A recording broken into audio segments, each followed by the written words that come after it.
The Good Shepherd, Part 5. He restores my soul. In this beautiful psalm, King David is talking about the sheep who are in Christ's care, those who are part of his kingdom and in the family of God. If this is true, then we might ask the question, why would their souls need restoring?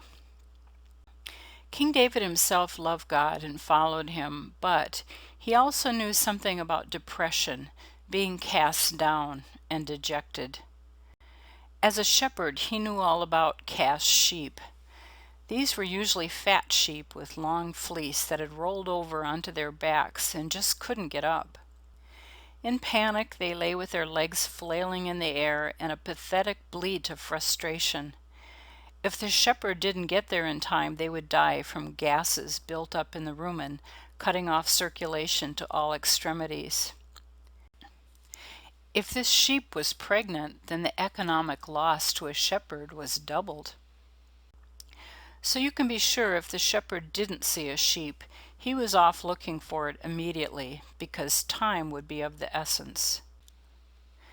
And when he found the cast sheep, he would tenderly roll it over to the side to relieve the gas pressure, and gently lift it onto legs which had gone numb, all the while rubbing and massaging those legs until they could stand on their own. Now Jesus has this same kind of compassion towards us. Just think of his close disciple Peter, who denied him 3 times. After he rose from the dead, Jesus sought Peter out and restored their friendship and his place as one of his disciples. So all of us can find ourselves cast down at one time or another.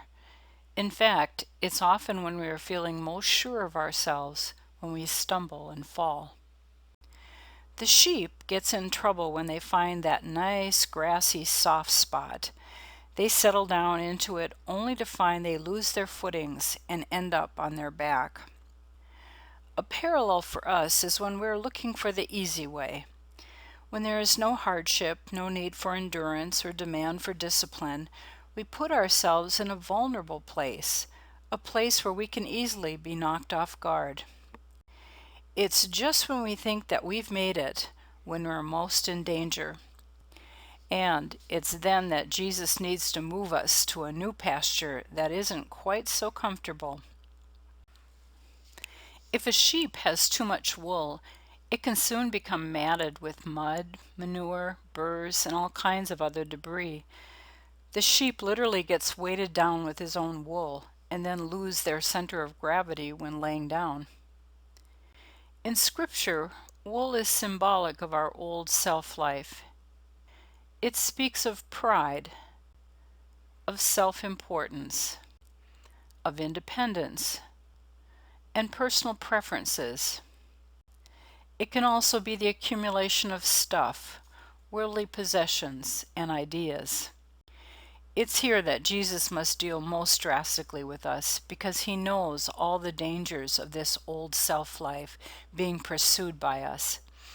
Sheep don't like being sheared. It's not a pleasant process for the sheep or for the shepherd. But when it's done, it's a relief to be rid of the foul wool filled with filth of all kinds.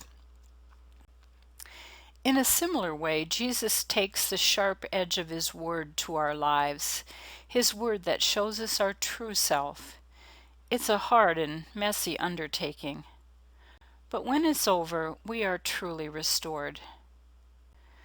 Sometimes the sheep are just plain too fat, which is not healthy or productive for them. All that extra weight makes it hard for them to be nimble and agile on their feet. So they like to lay down, and because of all that extra weight, they can easily roll over onto their backs. We too can be literally too fat with food or too fat with something else that weighs us down. It's a dangerous time for us because we often have a false sense of well-being and self-assurance. Jesus knows this danger for us and will need to impose a diet on us or some discipline that can set us right. It's at these times that we have to reassure ourselves that Jesus truly loves us. He won't let us face anything that wouldn't be good for us in the end. He knows more than we do that we need the hardship and discipline so that we can be strong to face the tough things in life.